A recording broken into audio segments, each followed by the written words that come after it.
సంఖ్యాయ వైదేహ్యా క్షిప్రమాణయ. 14 సంవత్సరములు అరణ్యంలో ఉండడానికి ఎన్ని పట్టు పుట్టములు నగలు కావాలో అన్నింటిని కావిళ్ళకెత్తి రథంలో పెట్టి సీతమ్మ తన ఖాతలో పంపించండి అన్నాడు.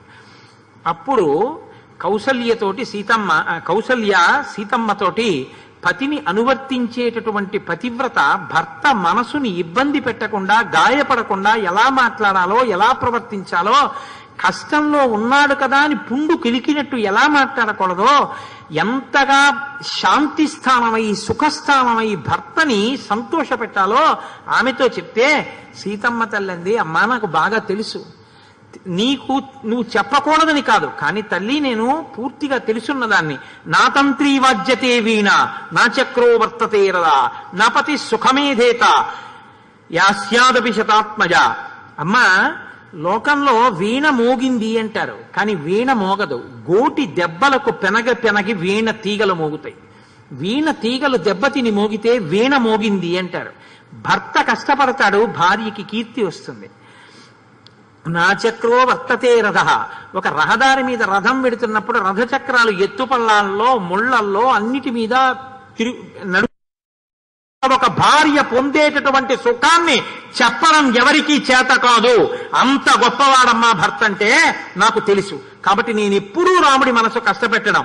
మితం దదాతి హి పిత మితం మాతామితం సుత అమితస్య హిదాతారం భర్తారం కామపూజయేత్.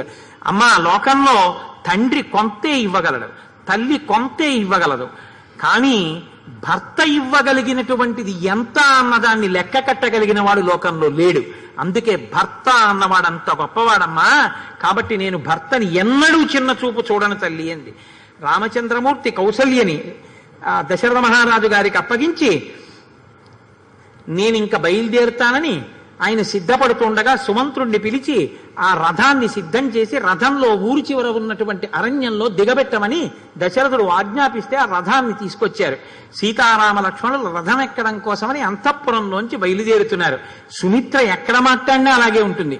సుమిత్ర కొడుకుని పిలిచింది, సుష్టస్త్వం వనవాసాయ స్వనురక్త సుహృజ్యమే రామే ప్రమాదం ఆకర్షీ పుత్ర భ్రాతరి గచ్చతి. నాయనా నువ్వు వనవాసం కోసమే పుట్టానని గుర్తుపెట్టుకో. రాముణ్ణి అనుగమించేటప్పుడు అత్యంత పరాకుగా చాలా జాగ్రత్తగా రాముణ్ణి రక్షిస్తుండు. వ్యసనీవా సమృద్ధోవా గతిరేష తమానఘ ఏష లోకే సతాం ధర్మో యజ్యేష్ట వశగో భవేత్. ఆవిడ చెప్తోంది ధర్మం ఇక్కడ. అన్నగారిని అనుసరించి వెళ్ళడం అనేటటువంటిది లోకంలో అత్యంత ధర్మం. పెద్దవాడికి సేవించడం తండ్రిని సేవించడంతో సమానం. కాబట్టి నాయన నువ్వు రాముడు కష్టంలో ఉన్నాడా రాముడు ఐశ్వర్యంతో ఉన్నాడా ఎప్పుడూ చూడద్దు. రాముణ్ణి సేవించడమే నీ జీవితానికి ప్రయోజనంగా పెట్టుకో. రామం దశరథం విద్ధి మాం విద్ధి జనకాత్మజాం అయోధ్యామటమీం విద్ధి గచ్చ తాత యథా సుఖం. వెళ్ళి రా అనలేదు ఆవిడ, వెళ్ళిపో అంది. రామం దశరథం విద్ధి, రాముడే దశరథ మహారాజుగా భావించు. మాం విద్ధి జనకాత్మజాం, మీ వదిన సీతమ్మనే నన్ననుకో.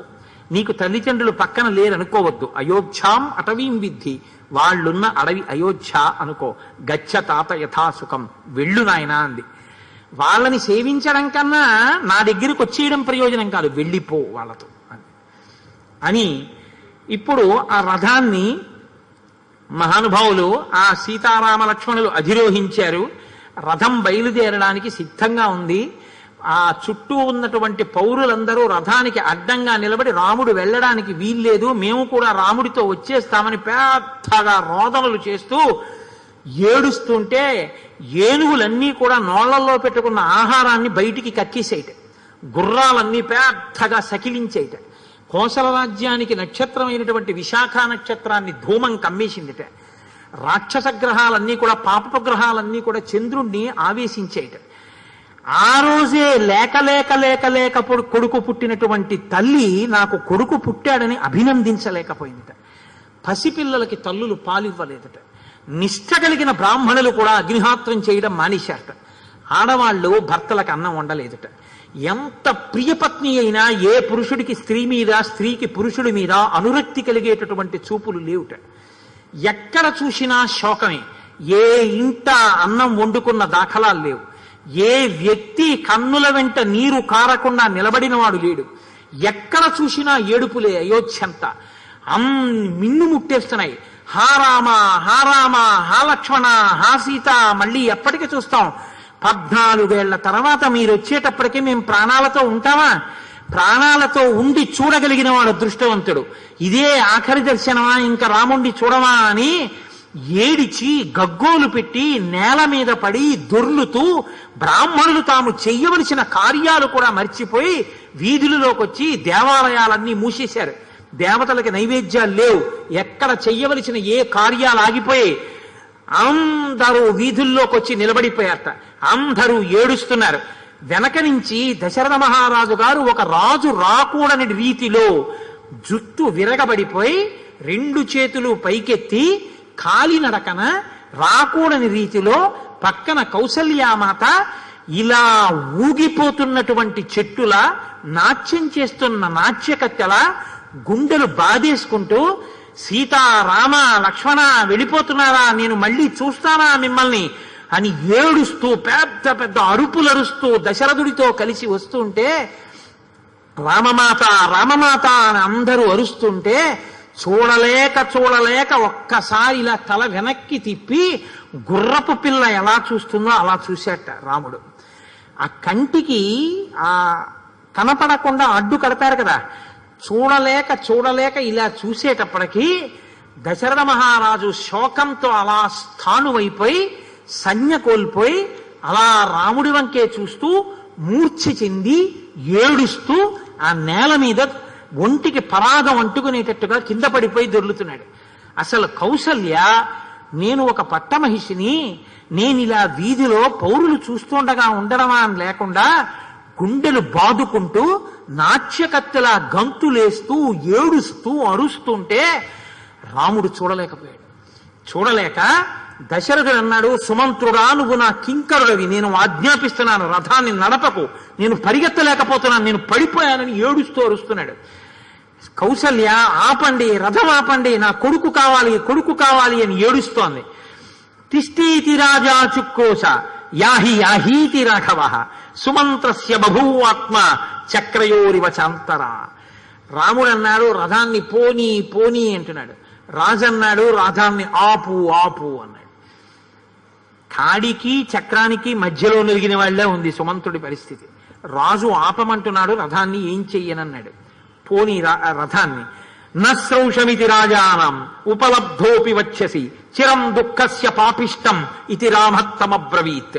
అబ్బా, నేను చూడలేకపోతున్నాను.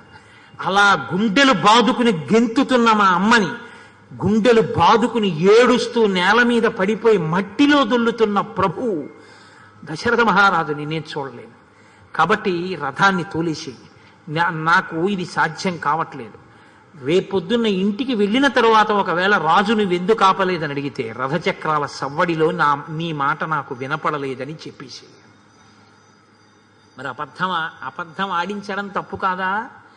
తండ్రిని ధర్మంలో నిలబెట్టడం అన్న పెద్ద ధర్మం కోసం అటువంటి బాధలో ఉన్న వాళ్ళ నుంచి దూరంగా వెళ్ళిపోతే తప్ప వాళ్ళు ఉపశాంతి పొందరు. కనుక తాను వెళ్ళిపోవడం వినా మార్గం లేనప్పుడు రాముడు అలా చెయ్యడం తప్పు కాదు, అది ధర్మమే అన్నారు. ఎందుకంటే అయోధ్యకాండ అంతా ధర్మమే. కాబట్టి ఇప్పుడు ఆ రథం వెళ్ళిపోతుంటే ఆ ధూళి రేగినంత సేపు అలా నిలబడిపోయాడు. ఆ ధూళి కనపడడం కూడా మానేసింది, వెళ్ళిపోయింది రథం. ఇంకా బెంగ తట్టుకోలేక గుండెలు బాదుకుంటూ పసిపిల్లాళ్ళ నేల మీద పడిపోయి మట్టిలో దొల్లి మూర్చిపోయాడు దశరథుడు. కైక వచ్చి కౌసల్య అటు ఇటు పట్టుకుని లేపబోయారు. తెలివొచ్చినటువంటి దశరథుడు, ఈ లోకంలో పైలోకాలలో కూడా నువ్వు నాకు భార్యగా ఉండగలిగినటువంటి స్థితి నుంచి నిన్ను వినుర్ముక్తం చేస్తున్నాను. ఇక నువ్వు నన్ను ముట్టుకోవడానికి వీల్లేదు, నువ్వు నాతో మాట్లాడడానికి వీల్లేదు. నీ వారికి నేను వారి వాడను కాను, నీ సేవకులకు నేను ప్రభువుని కాను. ఇక ఒకవేళ రాజ్యాన్ని భరతుడు కోరుకుంటే నాకు ప్రేత సంస్కారం కూడా భరతుడు చేయకూడదు. ఇక నేను ఉండను, వెళ్ళిపోతాను. రాముడు లేకుండా నేను బతకలేను, నేను మరణించడం ఖాయం. 14 సంవత్సరముల తర్వాత తిరిగి వచ్చేటటువంటి రాముణ్ణి చూసే అదృష్టం నాకు లేదు. ఏడ్చి నా కళ్ళు పోయేటట్టున్నాయి. ఇక నా కళ్ళకి చూసే శక్తి కూడా పోయింది. కాబట్టి నన్ను చేతులు పట్టుకుని కౌసల్యా మందిరానికి తీసుకెళ్ళిపోండి, నేను కౌసల్య ఇంటికి వెళ్ళిపోతానన్నాడు. పాపం ఆ సేవకులు పట్టుకుని తీసుకెళ్లి కౌసల్యా మందిరంలో పడుకోబెట్టారు. పుండుతో ఉన్న ఎద్దుని కాడి వేసి పుండు మీద కట్టి వెనక తోక మెలిపెడితే ఆ ఎద్దు ఎంత బాధపడుతుందో దశరథుడు ఆనాడంత బాధపడ్డాడు. అంత బాధతో వెళ్ళి పడుకుని నాకు ఇంకా వెళ్ళిపోతున్న రాముడే గుర్తొస్తున్నాడు కౌసల్య అని గుండెలు బాదుకుని ఏడుస్తుంటే కౌసల్యంది, అధస్మనగరే రామ చరణ్ వైక్ష్యం గృహే వసేత్ కామకారో వరం దాతుం అపి దాసం మమాత్మజం. లేక లేక పుట్టిన కొడుకు కదా, మీరు ఆ వరం ఇచ్చిందేదో అడవికి వెళ్లకుండా భరతుడికి దాసుడుగా బతకమని చెప్పవలసింది. చెప్తే నా కొడుకు భరతుడికి ఊడిగం చేస్తున్నా కళ్ళ ముందు కొడుకు కదులుతున్న కొడుకుని చూసుకుని సంతోషపడేదాన్ని. నాకు అదృష్టం కూడా లేకుండా మీరు వరం ఇచ్చారని ఇంకా బాధపడ్డాడు కౌసల్య. నువ్వు కూడా మాటలతో బాధ పెడతావా అని ఏడ్చి ఏడ్చి ఎన్ని మార్లు స్పృహ తప్పాడో దానికి లెక్కే లేదు. పౌరులు బ్రాహ్మణులు అగ్నికార్యాలు మానేసి రాముడి వెంటపడ్డారు. నువ్వు మేము చెప్తే కాదనవు, నువ్వు మాతో వెనక్కి రావాలి, రామా నీకు తెల్లగొడుగు లేకుండా వెళ్ళిపోతున్నావు, మేము వాజపేయ యాగములు చేస్తే గౌరవ పురస్సరంగా మాకు తెల్లగొడుగులు ఇచ్చారు, ఇదిగో మేము తెల్లగొడుగులు పట్టుకుని వస్తున్నాం, నువ్వు ఈ గొడుగు కింద ఉండు అన్నారు. ఎంత చెప్పినా వినలేదు. రథం పెడుతుంటే పరుగులు పెట్టి బ్రాహ్మణులందరూ ఆయనతో వెళ్ళిపోయారు. తమసా నదీ తీరంలో రాత్రి పడుకున్నాడు. పౌరులు ఆయనతోనే పడుకున్నారు. పౌరులు, జానపదులు, బ్రాహ్మణులు అందరూ పడుకున్నారు. బాగా చీకటితో లేచి రాముడు అన్నాడు, సుమంత్ర ఈ పౌరులు నన్ను విడిచిపెట్టరు కాబట్టి ముందు రథాన్ని అయోధ్యానగరం వైపుకి నడిపించు, రథం యొక్క గాడి పడుతుంది, ఆ తర్వాత రథాన్ని మళ్ళీ వెనక్కి తీసుకొచ్చేసి నీటిలోంచి తమసా నదిని దాటేద్దాం. నీటిలో గాడి కనపడదు కాబట్టి పౌరులు నిద్రలేచి ఆ గాడి ఎటుందో అటు వైపుకి ఎడతారు. కొంత దూరం వెళ్ళాక గాడి కనపడదు, వెనక్కి వచ్చి చూస్తారు, ఎటు వెళ్ళారో తెలియదు. రాముడు ఎటు వెళ్ళాడో తెలియలేదని వాళ్ళు ఇంటికి వెళ్ళిపోతారు. ఇది మోసపుచ్చడం కాదు.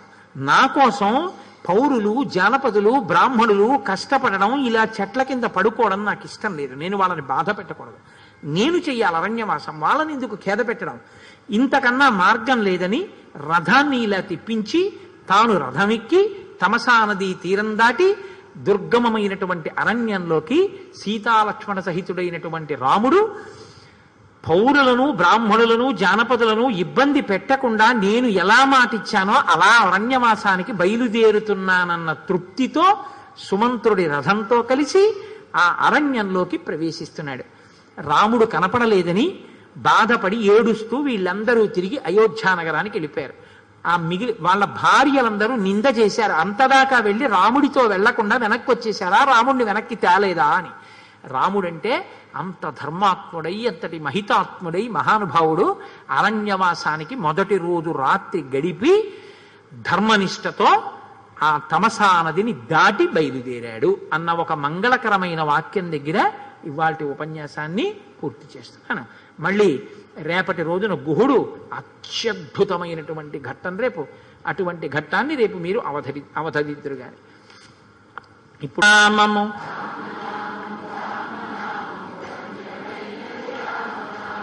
ఇడాపింగళ మధ్యమందున ఇమిడి ఉన్నది రామనామము. రామనామము రామనామము రమ్యమైనది రామనామము. భగవదర్పిత కర్మ పరులకు పట్టుబడు శ్రీరామనామము. రామనామము రామనామము రమ్యమైనది రామనామము. భేషరాగల లోభమోహములను త్రించున్నది ఈ రామనామము. రామనామము రామనామము రమ్యమైనది రామనామము.